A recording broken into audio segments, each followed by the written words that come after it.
Hello' everyone, ৰাতিপুৱাই হাতীকাচি আজি ওলাই আহিলোঁ টুম্পিৰ জোৰোণলৈ বুলি। এয়া আমাৰ ধুনীয়া কইনাজনী ওলাই মেলি হৈ গ'ল ৰেডি।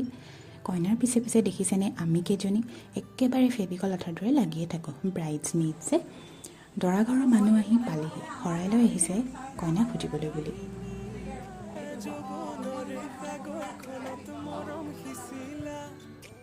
জোৰোণৰ পৰ্ব হৈ গ'ল, এয়া ষ্টাৰ্ট।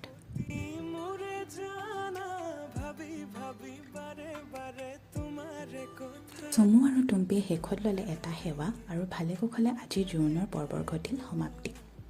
গধূলিকৈ আছে মূৰত তেল দিয়া নিয়ম, সেইবাবে অলপ দিয়াৰ সৈতে আমি আকৌ হ'লোঁ ৰেডি। এয়া চলি আছে মূৰত তেল দিয়া পৰ্ব। আজিৰ সকলো নিয়ম ভালদৰে সম্পন্ন হৈ গ'ল আৰু দিনটোৰ ভাগৰে যিহেতুকে জোৰকৈ হেঁচা মাৰি ধৰিছিল, ৰাতিৰ ভাত সাজ খাই অলপো দেৰি নকৰাকৈ আমি গ'লোঁ বাৰ্বিৰ ঘৰলৈ নিদ্ৰা দেৱীৰ কোলাত আশ্ৰয় ল'বলৈ বুলি। চ' নেক্সট পাৰ্টত লগ পাম, বাই।